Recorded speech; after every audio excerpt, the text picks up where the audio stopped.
Well, hello, everybody, and welcome to Economics. Nick Pelvey. I'll be your moderator for today's presentation, which will be an interesting presentation that should be on everybody's mind, but isn't because we always have other distraction. And that's the budget of the United States government, fiscal year 2024. We all hear about people that are going to shut down the government. People are going to do bad things to the government. But here's the problem that I see. The budget of the United States government, which we're going to look at today, and this is the authentic document from the U.S. White House, is not discussed in any courses. In other words, when I took my degree in political science, we never went over the U.S. budget. High school, forget it. Middle school, forget it. Elementary school, forget it. Then I go to an MBA class, we never went over the budget of the United States. I go for a law degree. We never go over the budget of the United States. Masters in law, never go over the budget of the United States. Yet this represents 25% of all of our expenditures, yet it is not even looked at. So with that, we're going to look at that today, and we brought in somebody who is a member of the Mega Society. Hopefully he has the ability to read 170 pages in a couple hours, digest it. Oh, in case you don't know where Mega is, there's Mensa, which is down here. If you're smarter than that, you become a Mega Society member. A lot smarter. So with that, we're going to bring in Rick Rosner. Rick, welcome to the show. Hello. Economics with the Honorable David M. Walker. I don't know if you had time to read this 170 plus page. Yeah, I didn't do my homework. I've got it teed up on the computer next to me. Oh, you do have it teed up. Well, I mean, at least. But I did look at a year-by-year chart to see what kind of deficits we've been running. Well, what type of deficits are we running? I went through this and I got to, let's see, I went all the way to Department of Education so far. In 2008, we broke a $1 trillion annual deficit for the first time as we were trying to spend our way out of the crash of 07, 08.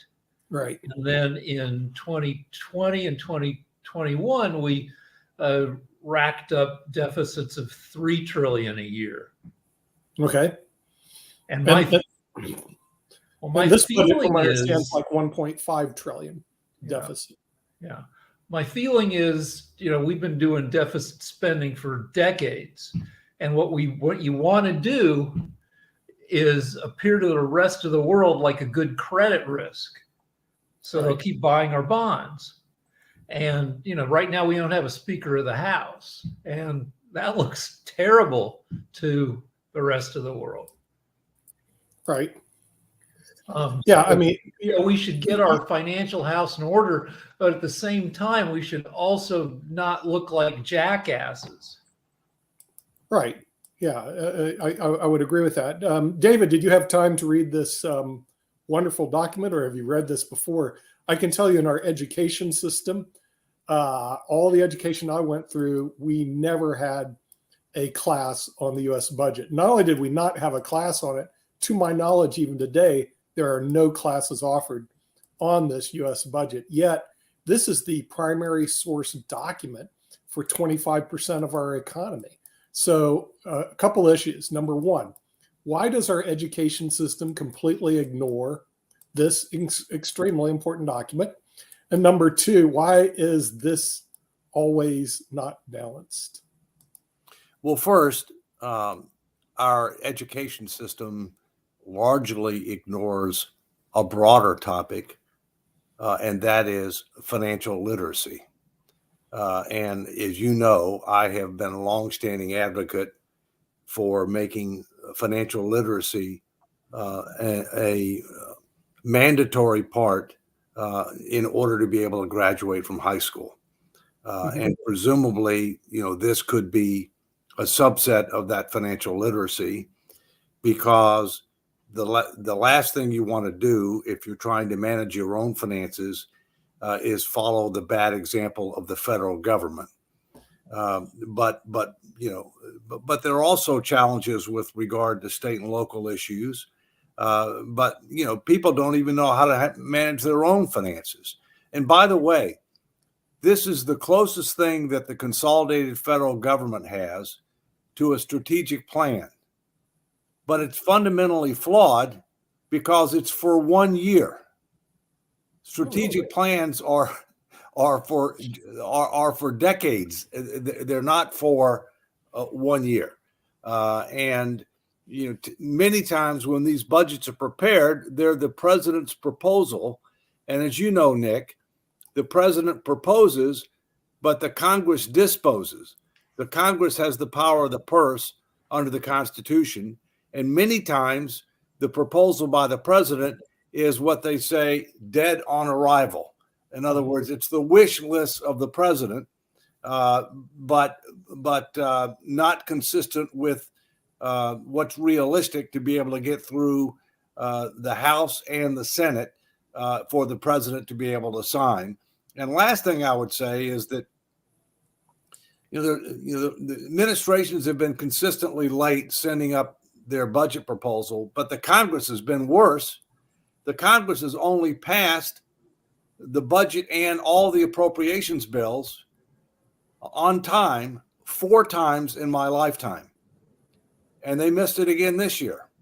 And now we're in a CR that's supposed to expire in November, and yet we don't have a Speaker of the House. And so you can't do any business until you have a Speaker of the House. But that's just some opening thoughts. And it's good to be back with you. I was out of the country last week. Yeah, I figured that. But the thing is, what to me is this is something that's so important. We hear a lot of rhetoric on the media, like last one was, well, government shutdown, the budget's not balanced. But no one ever goes through the budget at all. So the thing is, it's almost like there's all this yammering and not really looking at the hardcore facts of it. Now, part of the reason they don't go over it, it's 175 pages. But the good news is the first 75 pages is what I call a sales job. In other words, it's the administration telling you, oh, how wonderful spending all this money will be for thou. Okay, so you got to get rid of that. And then you got to go to what I call the meat and potatoes, starting with the Department of Agriculture, which is the first part. Now, what got me about this is that the budget provides, this is Department of Agriculture, provides $6 billion in SNAP, WICS, et cetera. So in the Department of Agriculture, when you get meals at schools, it actually is funded by the Department of Agriculture. Right. Now, I never knew this. I had no clue where the money's coming from. But apparently, according to this, that's where it's coming from. And you have to look, where can you cut and where can you improve? When you go through this line item by line item, you go, well, it's going to be very difficult to cut that, but is there a possible way you can improve it? Then you go to the next item, high-speed affordable internet. Now, this is where it really gets me. Of course, I argued with Mark. He's behind the scenes right now about this. Not everybody's going to get high-speed internet, not at the cost of $50,000 a house, which is what the Wall Street Journal estimated it to be if you're running high-speed internet in certain places in Kansas and Oklahoma, Nebraska. It's a $60 billion expense, $60 billion. The problem with $60 billion, well, that's not a lot of money. But come on, David, billion here, billion there starts adding up to trillions. My question is, yeah, Rick, go on. There's another way to look at $1 billion in federal spending. We have 1/3 of a billion people in the country, so $1 billion is $3 for every American. Yeah, you can look at it that way, but then the $3 starts adding up. It does, but we talked about financial literacy. We're also bad at overall mathematical literacy. Right, and the other problem is that it's not like we have the money, we're spending it. We're borrowing the money to spend the $60 billion. Am I correct, David? Right, and paying interest on it. And Rick, by the way, one of the things I've said for many years now is the new 4-letter word in federal fiscal policy is math. Basic math, by the way. You don't need algebra. You don't need trig. You just you don't need calculus. At some point, before you get to calculus in high school or college, everybody should have to take statistics. Yeah. My buddy, who's he's an anti-vaxxer, and he sends me, dozens of papers by anti-vax people, and all of them have huge math errors. It's that a bunch of people in the country just can't do math. And they're math challenged. If you can't do math, you can't do economics. You can't, do anything. Well, yeah, you should be able to do basic math, but also this the problem I'm having as I go through the budget is it's not balanced. Number one, if it was balanced, I would go, okay, you got the money, you're spending it. Instead, we're going in debt for it. And the other problem we have, David, we're already 33 trillion in debt. So this document should be taken seriously, item by item. But when I see expenses, let's get realistic, okay? Yeah. Very few people will read more than 10 pages. Mm-hmm. And I would bet that there's less than 10 people that are active members of the Congress that have read this entire document. Ow! All right, less than 10. All right, it's the most important document out there. But you know, one of the things that happened when I was Comptroller General. Hey, I got a question for you. Hold on. Well, let me finish. Two things that happened that are relevant to this when I was Comptroller General. First, the annual financial statements of the U.S. government, the Treasury Department started putting out a plain English summary because, you know, the budget's much longer than the financial statements, but the financial statements are too long. And so one of the things that ought to happen here is there ought to be a plain English summary that's no more than 10 pages. I agree.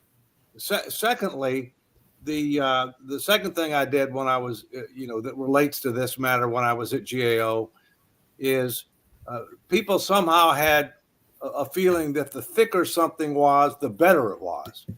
And I said, well, I can't say that that's true or not true, but what I can tell you is the thicker it is, the less likely it's going to get read. Mm-hmm. So therefore, I mandated that every GAO report that went out and every GAO testimony had to have a one-page summary. In some cases, I let them do front and back, but in most cases, just the front only. And if possible, have a graphic that would go with it, because graphics convey a lot more than words do, if you will. And that was, that was culturally not acceptable to the organization, but they did it because I mandated it, and it stuck, and it's one of the most popular things that was done for members, for the staff, for the media, because if it's something you're interested in, you might read more, but if somebody gives you something that's too thick to begin with, you're not going to read it at all. Right.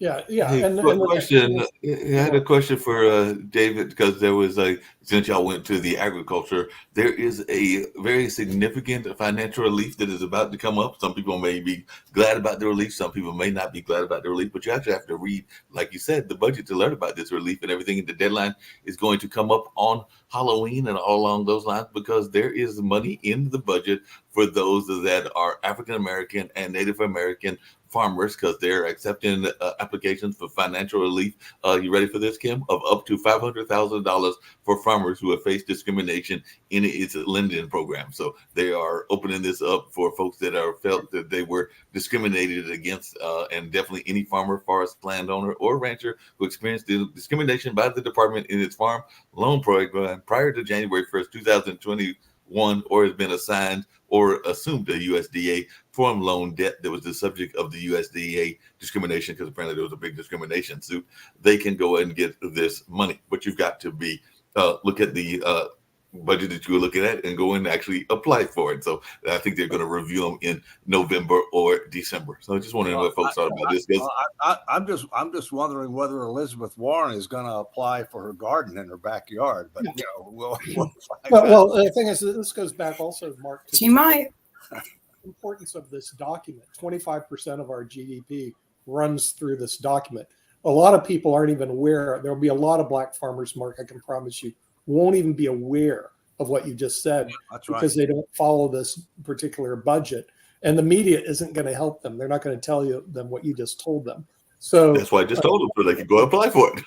I know that. Unfortunately, that's what I'm saying. The importance of this document that should be taught in every school in the country is before us right now.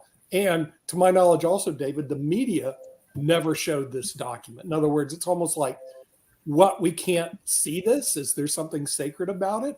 It's too much. I mean, frankly, It It's is too only much to read. 175 pages. If you read a brief from the Supreme Court, It is too much. But by the way, for anybody that is watching, I mean, how many people actually, Nick, when you're just talking for about anybody everybody should know that is math, watching and is curious, but how many people actually know and understand everything that the IRS gives you to fill out? I mean, they make so many loopholes and dance arounds, and even they don't know. Sometimes, when I've been through an audit, they don't even know. And so I think that they just overcomplicate things, hoping nobody will ask questions or even try or even argue what's going on. I think that we need to simplify things. We need to make it as simple as 1 + 1, and it can be made very simple. I think the budget needs to be adhered. I mean, come on. If we behave this way financially, we would be homeless, probably without a job. If we didn't show up to work, like the government keeps threatening to do, we wouldn't have a job tomorrow.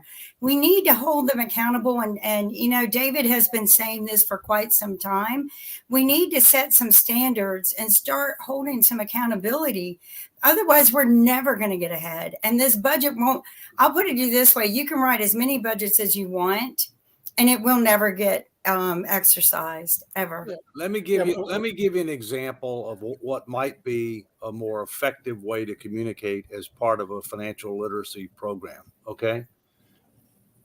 Take the major line items. First, talk about gross revenues. Then talk about tax expenditures, which are deductions, exemptions, credits, exclusions. Reduce that from the gross expenditures to get net revenues. That's how much the revenues that we have.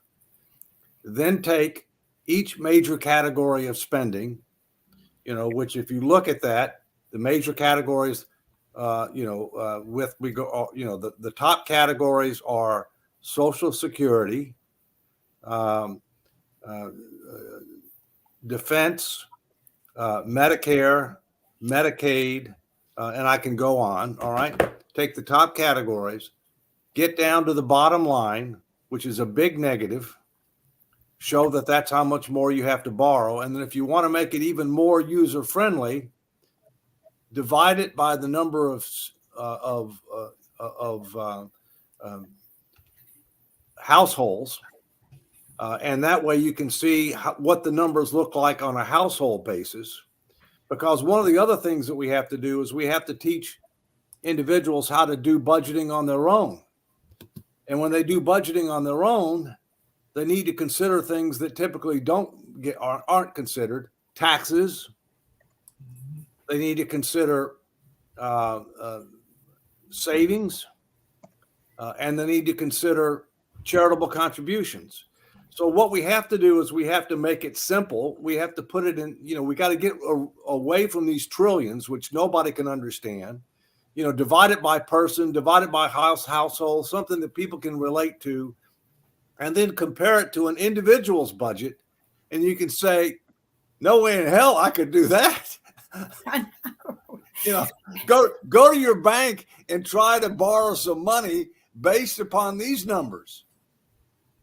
Yeah, I mean, it's just, I got to leave early, but that's crazy. But the question becomes, we keep putting ourselves in this position. And at what point, David, I got asked this on PBS the other day, and I didn't really know how to answer, but I think I answered well. I wish you were on there with me, but they just asked me what would happen if we keep incurring the debt. But I think eventually what it would mean is higher interest rates for everyone, less investments in other areas like research and development, infrastructure, stifling investments and innovation and even business growth, right? I mean, eventually you could stagnate your economy and actually the working class would really suffer, correct? Wouldn't that be what happened if you just keep less? I answered the best I could. Yeah, less economic growth, okay, less opportunity for individuals, Okay. higher interest rates, declining dollar. We could go on, but those are just a few of the headline things. Right. I mean, by the way, one of the things that we need to do, Steve, one of the things we do is the reason that I advocate not to focus on balanced budgets, but to focus on debt to GDP, which is what really matters, how much debt is percentage of your economy. The reason I say that is we ought to have a capital budget for investments and an operating budget. Yes, we're mixing it all together. Like most states, the capital budget should be for items that have multi-generational benefits and that are supposed to generate a positive rate of return over time. Whereas the operating budget is more short-term consumption, if you will, which is something that you ought to try to achieve balance. But by doing it that way, debt to GDP covers both. It doesn't keep you from being able to make appropriate investments that you have to if you're trying to do a balanced budget. You couldn't do that on a balanced budget requirement if you had to make a big investment capital expenditure. On the other hand, it keeps you from gaming the system by just because you're spending on money on something, you call it an investment, when in reality, you're probably never going to get a rate of return on it ever. You're just trying to basically make it sound like it's good, when in fact, it's probably ineffective. When I answered the question on the air, I said, well, I wish it was like, who wants to be a millionaire? Can I phone a friend? And you were the friend I was thinking about. So yeah, you would have. I might have been in the middle of the Bermuda Triangle if you tried to call me, because that's where I was. I need to make a phone call. Yeah, I got to go, guys. But thank you so much. I'm going to listen in. I'm just going to keep my audio on. Thank you so much. No Hey, David, really quickly, because you kind of alluded to it earlier and everything, isn't part of the problem that we need to have some very basic courses on budget? Because I'm thinking, and I could be way off in my percentages, that probably about 70 to 80% of the United States population is living over their personal budget. We're not even talking about the government budget. So isn't that part of the problem, is that we need to actually have this budget conversation at a very basic level, even among our common citizens and everything? Because I'm of the opinion that the vast majority, and I'll even say myself, are living way over are living beyond their means and everything. Well, that's a huge part of our economy now. The credit card economy is how we operate now. 70% of the economy is consumption. Mm-hmm. If you look at the macro statistics, household debt is going up. Mm-hmm. Household savings is going down. Exactly. That's the opposite of what we need. Mm-hmm. With savings comes investment. With investment comes innovation, productivity improvement, greater economic growth, greater opportunity. And we're on a track that does the opposite of that. So, it's imprudent, unsustainable, and frankly, immoral. It is. If you look at who does the higher interest rates benefit, it's not benefiting the hard struggling middle class or students graduating from college that need to get out into the world and maybe get a house or a car. It's not benefiting the people who build America. It's benefiting the investors in bonds that will get paid a higher return on investment. The other problem is that time and again we've proven higher gas prices and energy prices only hurt the poverty. It doesn't help us any at all. And it only helps the pockets that get lined by the higher rates that they're charging the executives who are getting their bonuses at a very phenomenal high rate. None of what's going on is helping us. When, people go, oh, we got to raise the interest rates. No, you don't. No, you don't. What you need to do is cut your spending, focus on what's right for the people, not what's right for your own pocket. And that's what's happening. The government that we have in place today, they don't care about us. It's like, what's his name? Getz, who was like, we don't need you up there because you're not there for our party. Well, no, you're supposed to be there for the people, not your party. And anyone who's up there for their party should be removed from office. And I think if they close down, and I don't know if we can do this, but if they close down the government, we need to march in and fire every one of them and put new people in place. That's what we need to do. Well, two things on that. One, as you know, I'm one of the national co-founders of No Labels, which is not left, not right, forward, progress, not partisanship, results, not rhetoric, among many other things. Okay. And we have long been for no budget, no pay, which means that if Congress doesn't pass a timely budget and all the appropriations bills on time, they don't get paid. They have to work full time until they get it done, and there's no retroactive pay. Shockingly, the people that are exempt from any effect on their pay whatsoever are members of Congress. And even essential employees, which I was when I was in the government, every position I had, you have to work, but you don't get paid. And non-essential employees, you don't have to work, you don't get paid, but everybody gets retroactive pay. So, I mean, what kind of system is that? It's just downright crazy, all right? So, again, let's come back to we need mandatory financial literacy before you can graduate high school. And it needs to be multidimensional.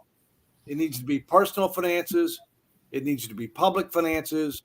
People need to understand also a little bit about, how the private sector works, if you will. But that's part of economics, right? I mean, that's part of economics. For the record, when I taught the economics of national security at the Naval Academy, which was rated the #1 undergraduate school in the country, tied with BYU, Brigham Young University. This was a essential part of the course that I taught, what we're talking about.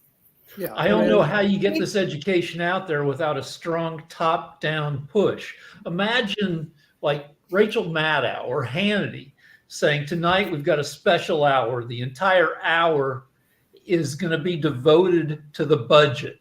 Yay. People would be turning channels at the speed of light. Hey, We hey, need Rick, to hold on. type it into CSI or, one of those crime murder mysteries, and I guarantee you wanna people see would get it. educated. Here's how you do it. It's very simple. Right. You make federal aid conditioned on Exactly. including this as part of your curriculum and making it as part of the requirements to graduate from high school. That's how you do it. Hey, Well, David. I think Hey, that you should not be able to get a student loan until they have sat down and explained it to you, and you took a test on what it costs to pay it back at the end of the I day. agree with that too. And you have to pass the test. You can't. you have I to don't pass the care about test. SATs. Right now I'm watching young adults, and they're sitting there. Now that you have to start paying back the student loan, and the interest rates are. They can adjust the interest rates. Congress picks the interest rates. The student loans. If anyone's ever looked at them, they're divided into. You get like 8 different loans while you're through a 4-year college. You get about 12 if you go get your master's and doctors. It might even be up to 16 different little loans because they do it every semester. Sometimes they divide it between, subsidized and non-subsidized. So you've got but you don't understand it. And then at the bottom, they go, pay this minimum and you'll be fine. But you never, in fact, it accrues more interest. So No, by it the definitely time does that and everything. you But pay Kim, that isn't minimum, it, and I think that but should be illegal, David. Kim, That should be isn't part illegal. of, If they need to say, if you pay this amount, then at the every month, then this is what you owe. If you pay this amount, this is what I think there needs to be a chart so that these kids who graduate. but right? Kim, I and this think is a actually little a off question I was going to subject, go to but David as well. Isn't part of the problem that it comes back to what we were talking about with education and understanding the budget and everything? Because I am thinking, I live right around the corner from Duke, as many of y'all know, and everything. And I can tell you that not only are they not prepared to pay their student loan back, and I still know folks even at my age range that are still paying back their student loans and all along those lines, but they are also overspending. I mean, it's not an accident that there are so many fast food restaurants around here, and they are probably overspending way past their budget just in terms of the fast food that they're eating. So they probably need to have a better understanding of just personal budgeting, even when they go to college. I would hope that they learn it in high school, but I'm thinking most of them haven't and need to learn it in the college level, because I'm guaranteeing you some of the students I'm seeing are probably spending 20 to 30, maybe even 40 to 50% of their money that they're getting coming in on their stomach costs, their food going into their stuff. You're Kim, right. you'll be happy to know the SAT is on the way out. COVID, it was dying and COVID just really not. You couldn't give the SAT because you can't put It's not just the kids in SAT, the Rick. class Yeah, I anyway, think so standardized it's testing. optional and- now at almost all universities. All the universities. But let's talk about student loans, okay? Because the millionaire next door, by the way, who filled in for you, David, last week, Right. Bill Denko, to talk about education. And the millionaire next door looks to get education for their kids at no cost. How do you do it? And by the way, we did it. We moved from Florida to Georgia. My wife said, "You got to go to Georgia, get out of this mystical Boca Raton place." But also, they have the Hope Scholarship. Right. So if you had a B average, which my son was able to get a B average in high school, you get to go to the University of Georgia and Georgia Tech for free. He Right. went to Georgia Tech for free, 4 years, scholarship, everything paid, and then went on to Duke University with a full scholarship there. So you're able to navigate the system if somebody would even tell you what the system is. But this is only one opportunity that's out there. We're looking right now to take our grandchildren overseas for education. Why? You wouldn't believe how inexpensive it is. I went to Oxford because it was less expensive than the University of Miami Law School. I could go to law school in Oxford. I told my parents that because Oxford is a public school. Now today they raised the prices because a lot of people figured out the Oxford loophole. But you can go to a lot of schools overseas in Europe for free. You don't need these big student loans. The problem is this information is not getting out to the students, that there are ways that you can navigate the system, go to great international universities. One we're looking at in Switzerland right now, the tuition is like $200 a semester, something like that. And foreign students are allowed to go. There's a couple in Italy the same way. One of their alumni was Galileo. He taught at University of Padua. Great universities to go to. Just don't stay here in the United States of America. Our kid just got her PhD for free from King's College London. Are you kidding me? Oh, you took But advantage. you have to be able to send them Hold on, overseas. over there, a PhD takes 3-4 years. Here it's 7 years. Yeah. But right. you got to I be agree. able to afford to send them overseas, get them the It's right not that passport. She gets a living stipend too. Yeah, and Hey, you have Peter, you took advantage of the international education loophole that is not well known by the regular person. I had no idea, Rick, but see, to me, that was brilliant. In other words, send her over to King's College, great university, and free. Are you kidding me? Let's just keep in mind one thing, Nick. Yeah. When we say free, it may be free to the individual. It's not free. Somebody's paying. Okay. Unfortunately, the EU. Thank you, Somebody's David. paying. It's not free. Yeah, but The European Union somebody in taxpayers. England and across Europe, they're saying, it costs us money but we're getting it back by having talented, educated people come here to learn and then maybe to stay and contribute to our economy. But are we doing that here as well? Hold on a second. Are we doing that here as well? Because I want to say, I said it before, I want to say that my upstairs neighbors are from China. I want to say that there's some other neighbors that are from some other countries that are nearby. So they are probably coming here and getting some education at a fairly discounted rate because they are coming from other parts of the world and everything. If, So if we can keep them, yeah. But if they turn on like the TV and see like "F you immigrants, you dirty immigrants," then they maybe take their education and skedaddle back to Sichuan. That's definitely the case. Like I said, I ran not this one upstairs, but another one I ran to at the bus terminal, and she was literally here for a temporary matter, and that she should already be back in China because she was coming here from mainland China and was getting her education, and then was heading back toward mainland China. So for all of our talk of them being our enemy and everything, we definitely help them with some of their education and all along those lines. So we have a bunch of expensive stuff happening. We've got an aging population, wants Social Security, wants medical coverage, and medicine is. People don't talk. They talk about how much medicine costs. They don't talk about how medicine used to suck. In the 60s, everybody frickin' died. Now we have cures and fixes for everybody, but it's super expensive, and it's going to get more expensive as medicine gets more powerful and as we get older.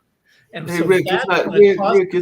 Rick. It's not expensive if you're a congressman. Because by the way, I was just hearing about that 1,171 page federal budget that Nick was talking about, and apparently the most stunning figure in that is that it costs $275,000 a year to keep a congressman in Washington. So I'm going like, that's a whole lot of money. That's part of the debt right there, because that's more than $250,000 right there that we're using for each congressman to keep them in office. And that's not even counting, because the article that I found this in said that didn't include the outline costs, indirect costs, such as the $1 million spent by executive departments for publications congressmen give because the constituents free of charge, or the cost of military aircraft that are often available for congressional trips here and abroad, and the large amounts of counterpart currency which congressmen spend when they travel overseas. So that didn't even include that. So maybe we're up to like 375 or 300, 400,000. What do you think, David? I'm thinking that they get a whole lot of money and everything. Maybe I need to run for Congress.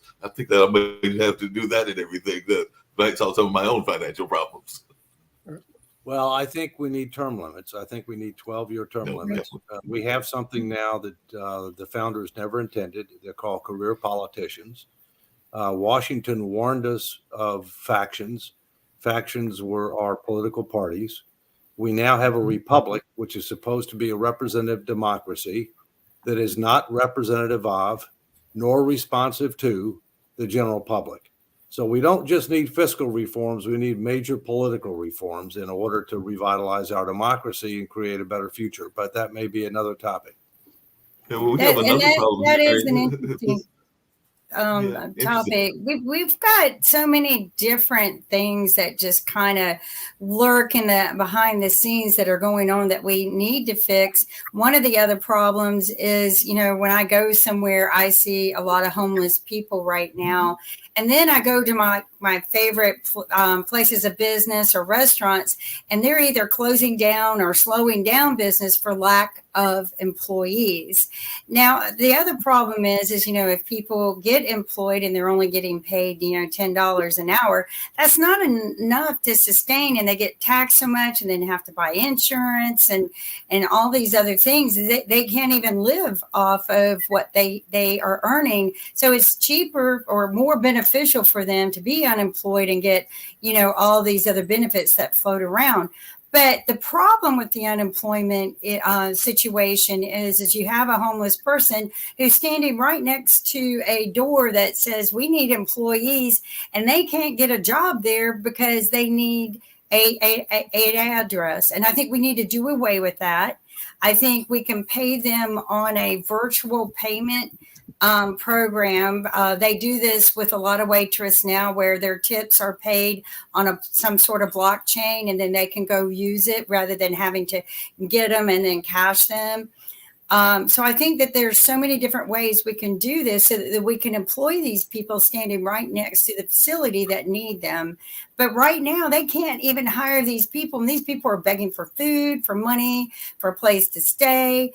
And they're and I go, well, why don't you get a job here? They got 5 waiters listed that they needed. So why can't we do something, David? Why can't we even at least fix that? Yeah, I guess part of the problem is are they legal or illegal? And you're reinforcing the fact that A, we need border security, and B, we need comprehensive immigration reform. But let's get back to the topic. Most of these people speak English better than me. That still doesn't mean that they're legal, though. So there's a difference. But in any event, let's get back to the topic. The topic was the budget. Let me give you some big picture numbers. In 2019, fiscal year ended September 30, 2019, which was pre-COVID, total federal spending was $4.45 trillion. $4.45 trillion.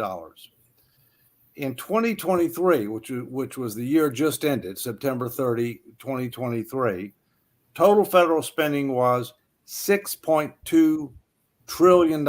So we're going pre-COVID, post-COVID. Obviously, we had significant federal spending associated with COVID. So let's go pre-COVID and post-COVID. That is a 40% increase in federal spending in 4 years, when inflation during that period of time was less than half that. That is unsustainable. But that includes infrastructure spending, and I know the infrastructure bill was Well, but most of that hadn't been made, Rick. Most of that hadn't been made yet. But I agree with you. We have a unified budget, which we shouldn't have. We should have a capital budget, which is an investment budget, and an operating budget. We should. That's why we go to debt to GDP. You're talking about the infrastructure bill. You're correct. That was passed, but most of that money hasn't been spent. Most of that money has not been, you remember how they talk about shovel in the ground?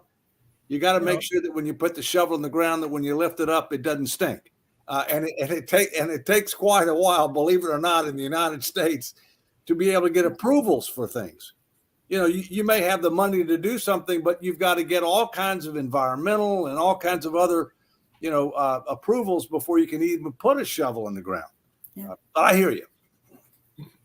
But one part of my objection of the budget, David, is a lot of it's pork barrel budget, and that was the reason of the Internet Infrastructure Act. Who does it really benefit? Google, because they get high-speed lines, get more customers. Yahoo, the same way. So it benefits a select group of wealthy individuals to get high-speed internet connected, rather than them paying for it, which they could do. They also had a law to put these charging stations around the country. Now, wait a minute. Who does that benefit? Tesla. So who comes to Washington, D.C.? Jeff Bezos goes to Washington, D.C. to get favors. Elon Musk goes to Washington, D.C. to get favors. So what we see is the wealthy elite going to your city. And I guarantee you they're there right now, lobbying to get these bills passed so the government will pay for infrastructure they can use, which means we all on the panel pay, but we don't pay. We borrow the money to pay. So we put ourselves more and more in debt. And there's nobody on their side stopping it, because the next thing they do, and I was on a committee that did that we wrote checks to these people. I'm not kidding. Lobbyists definitely do that. They do that quite a bit. We would write checks so they would do what we told them to do.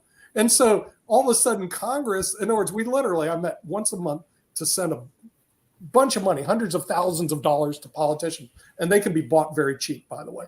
Okay. And it was disgusting. I quit the NAFA PAC because I'm going, is this all we're doing? Is we're just writing checks to congressmen and senators so they'll do what we're told? That's how Washington works. Jacoby's had his hand up. Let me make a quick comment, and we'll come back to Rick. Okay. Yes, the infrastructure bill, among other things, had a huge amount of money in there to build charging stations. Now, maybe my memory's not as good as I think, but I don't recall the taxpayers having to pay for gas stations all over the country. We didn't. We didn't. We didn't. And we shouldn't be paying for this either. But Jacoby, you're up, and then Rick. Well, just the two things on the EVs, because we're trying to build out the infrastructure for EVs. And yeah, it stinks that Tesla right now has cornered the market on that. But it's similar to in the tech industry where the USB-C was created. And now every phone, even the iPhone, has gone into that USB-C model. So the iPhone 15, you can no longer use any of your old iPhone chargers. It's an evolution, just like how you brought up the gas station. The gas station killed the horse and buggy. So once the gas station came about and that infrastructure was built, that killed off horse and buggy. And now it's the same thing with EVs, where EVs, that infrastructure is being built out. So then EVs are slowly taking over. And then when you're looking at the broadband internet wise, that is a huge thing because a lot of these big players from Google, Amazon on down will always benefit. Banker always wins, and complaining about that that can't be the main reason that we're looking at it, because the broadband is also going to help out that small business because we are in a global market. So those individuals that are selling candles in the middle of Wyoming on top of a mountain can now actually sell candles to a individual in Canada who may be interested in those. So that's a big reason also in terms of the education, because education itself is all global, and a lot of the gamification and all the other stuff around education, which propels us into the future, that needs broadband internet and high-speed internet, and a lot of these kids are getting left behind. So when you have those again, going to that kid in Wyoming that's way off in the country that is, just learning about cornfields. Well, now that kid can learn about AI and actually doing coding, which is honestly the future more so than anything that we've talked about today, dealing with the economy itself, because we have AI, which is self-learning and actually creating. So robotics and everything else. When we go to Walmart now, we have self-checkout more than actually checkout lines. Everything we do in the future is dealing with coding, programming, and robotics. And if we have a whole set of kids who are still sitting there in the middle of Wyoming without broadband or understanding what's going on, we're really, really hampering ourselves and keeping ourselves in the past. I think Rick is Ideally- next. There are huge employment implications of what you just said too, but go ahead.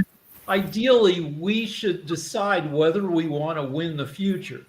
We went to the moon because JFK said we should go to the moon, and then he got himself assassinated. We felt bad, so we freaking did the space program.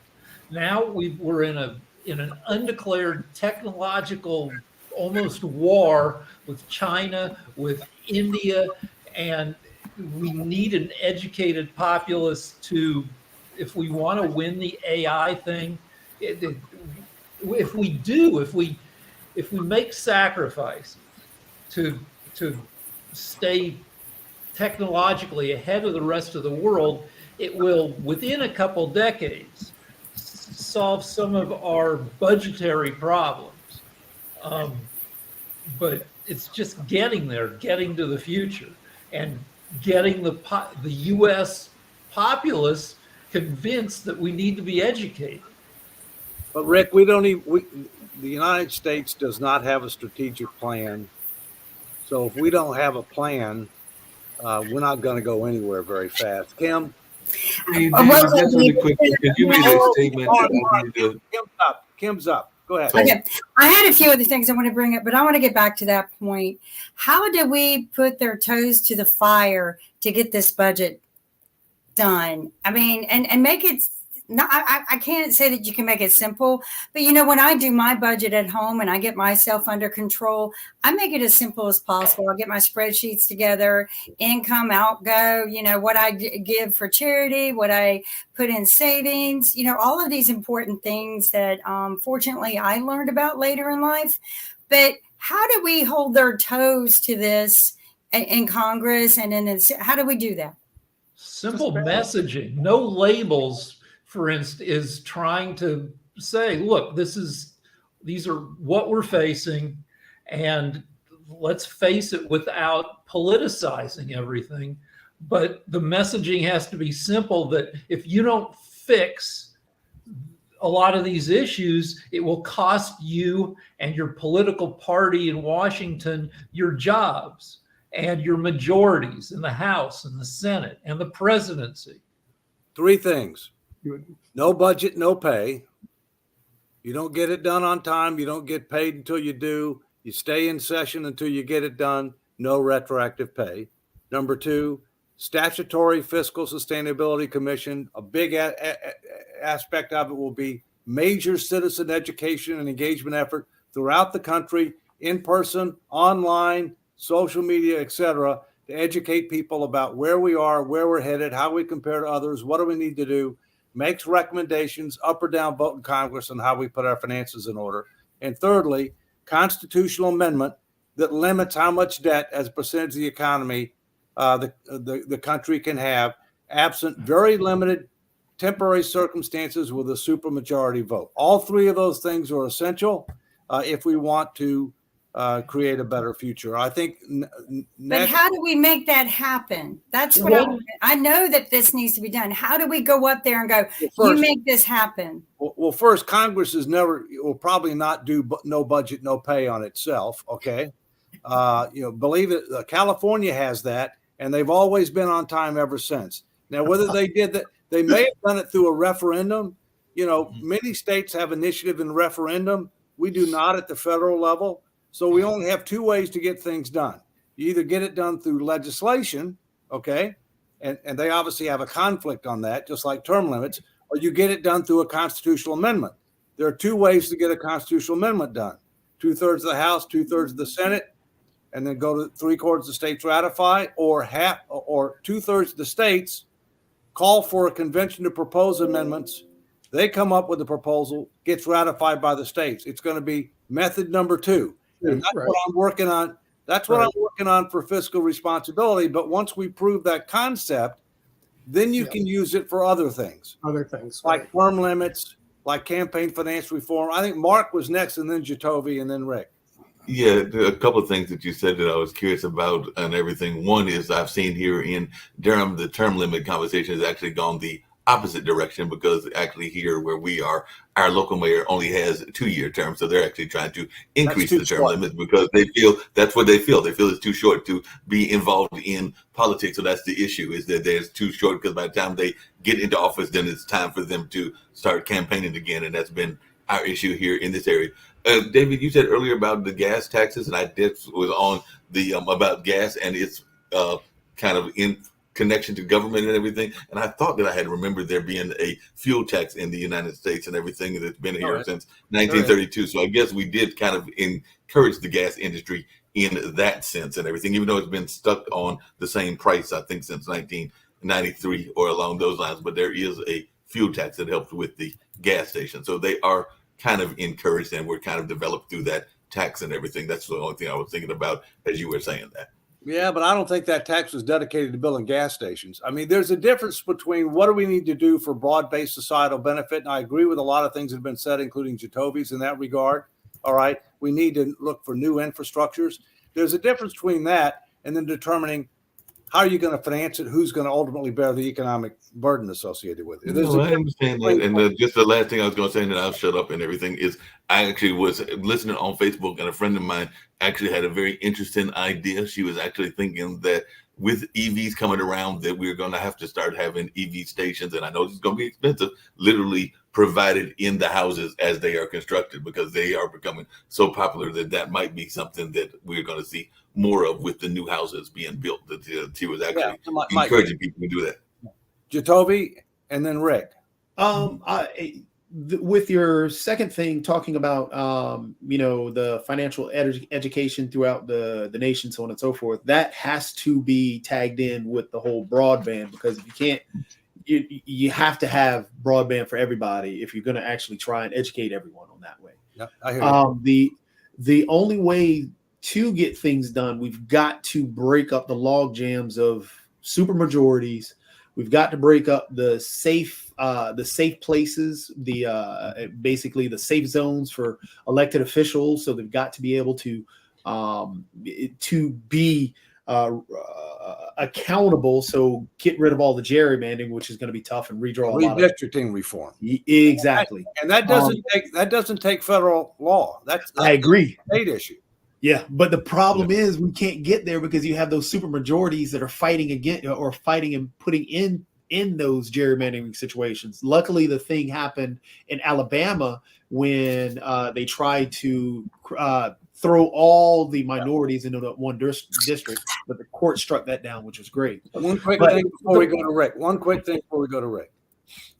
What the federal government can do under the Constitution, the federal government has the authority to regulate with regard to federal elections, not state and local. All right.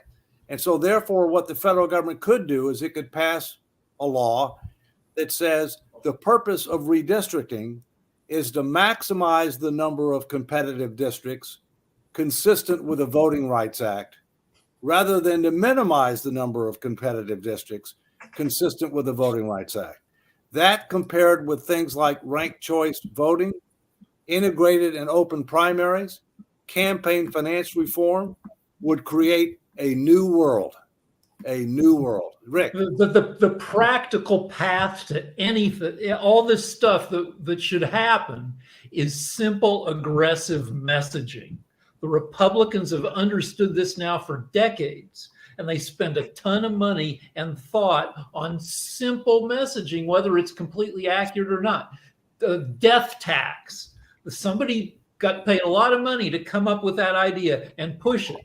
The idea that Biden equals inflation. Simple, 3 words.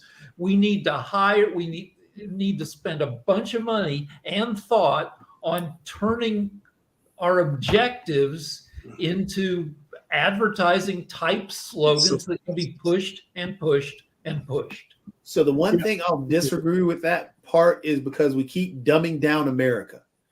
And I think that's the problem. What we keep running into is we're looking for that. We need to get back to understanding what nuance in education is. Because if we're talking about educating everyone, we can't keep pushing. We need to dumb it down so it'll make it so simple for people to understand. Well, that's part. Then have a campaign, a push to dumb American up. I mean, the Republicans, the GOP figured out 50 years ago that low information voters are more mobilizable. So they aimed low, and we're suffering for it now because now we have a lot of lunatics. Two things. I know the guy who came up with the term death tax. His name is Frank Luntz. He's a friend of mine. Okay, he's a pollster. He put me out of a job. But he's also about words. Words matter. Okay, he's right. So what I introduced him to was a new word, a new phrase. The new phrase is the birth burden. The fact that we are imposing upon every new child that is born in this country, hundreds of thousands of dollars of debt due to past decisions that have been made by others that they have not benefited from. All right. The second thing is there's one thing that I've used from Harvard. When I went to the Kennedy School at Harvard, when the government sent me there, one of the things that I've used, and that is most people can only remember three things. So if you can break a complex issue down to three things in a clear, concise, and compelling fashion, you can have a major impact. So, and the other thing we have to keep in mind is when we're educating, we need to make sure that it's accurate with contextual sophistication. Many politicians will say something that's technically accurate, but it's grossly misleading because they're only talking about one narrow dimension and they're not giving the bigger picture, when in reality, the real story is the opposite of what they're telling you. But what they're telling you is not technically wrong, but it's just grossly misleading. Mm-hmm. Yeah, and in spite of us being very difficult, we still have thousands of viewers on your show, David. Oh, okay. So the thing is, I go, well, at least people are listening to this. And the real problem, like the budget, I hate to say it, that I just couldn't go anywhere to get it. I have to go dig for that. And I think that that's a real problem. It should have been offered in school, somewhere K through 12. They should have sat my little butt down and say, today, rather than going over American history, which is interesting, but doesn't do me a bit of good, we're going to discuss the U.S. budget. It's dry and boring, but we're going to go through it page by page so you'll know where your $5 trillion went. And K through 12 is great because you don't have a choice. You have to listen to it. We need to get the 10-page version first. Yeah, start with the 10. A whole semester class could be with charts and graphs. 75 pages. I would have gladly given up the units on the Pilgrims to trade that for a unit on the budget. Exactly. In other words, who gives a rat's rear about the Pilgrims coming over? Let's talk about the U.S. budget. Forget American history. The U.S. budget affects you today. It'll affect you tomorrow. It'll affect your children, your grandchildren. We're going to discuss that. Who gives a rat's rear about the Pilgrims? And with that, we want to thank our panelists for economics, and we will see you next week on Economics with the Honorable David M. Walker. Take care. Have a good week. Bye-bye.